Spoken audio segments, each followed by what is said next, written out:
All right, today we're sitting down with head swimming coach Pat Snively. Thanks for joining us today. Thank you, Chris.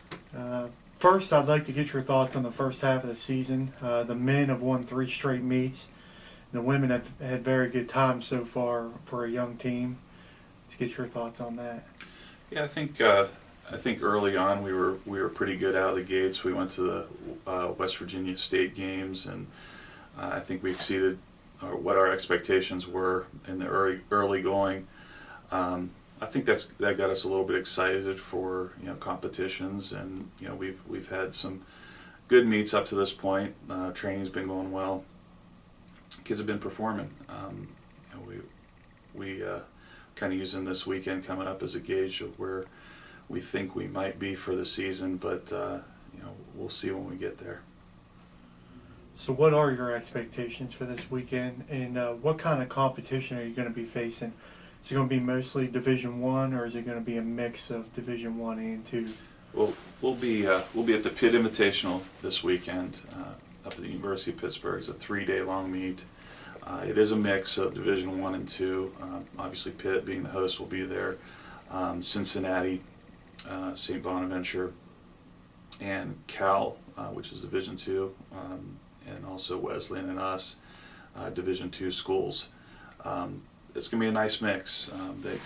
Obviously, with having some Division I talent there, the top end of that meet's going to be pretty quick. I feel like we can compete in some cases, but also across the board, I feel like our kids can compete, having that nice mix of Division I and II.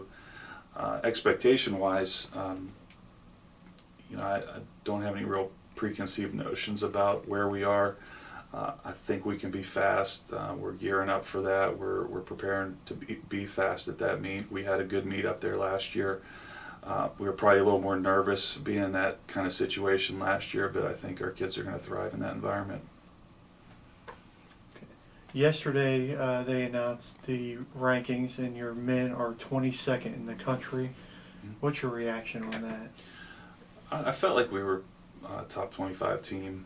The College Swim Coaches Association puts out a dual meet ranking poll, and as far as that goes, you look at that as how you would stack up against other competition in a dual meet setting, just one-on-one. It's not supposed to be a predictor of how you finish up at the end or at NCAAs or anything like that. But we're small. We have a small team, but if you look at where we stack up nationally in some relays and some individual events, I feel like we could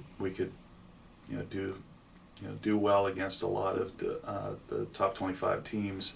I would put us in the 20 to 25 range when it comes to those dual meet rankings, and looks like some other coaches thought that as well. So what are some of the relay and individual rankings that your players are ranked high in right now? Well, Pashko Comodina is ranked in several events. He's having a real good fall. He's been one of those on the bubble, not making it the last couple of years. Has done really well out the gates, and just kind of stayed consistent all year long. But then the other folks that kind of passed him up. I think this year's different for him. I think this is really going to be his year.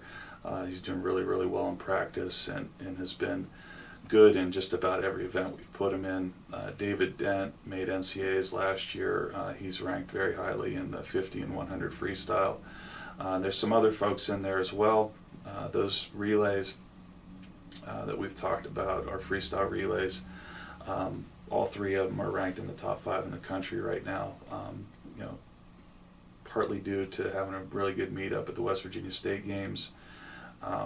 And we'll see, we hope to improve on those times, maybe move up a little bit, but again, that's not an indicator of where we'll end up. There's a lot of teams that will not rest at this point in the year and do really well at the end of the year, but we're going to taper down for this meet coming up, see where we stand. I think it's going to give us a good gauge of where we are. Now, after this weekend, your team doesn't have another meet until January 18th.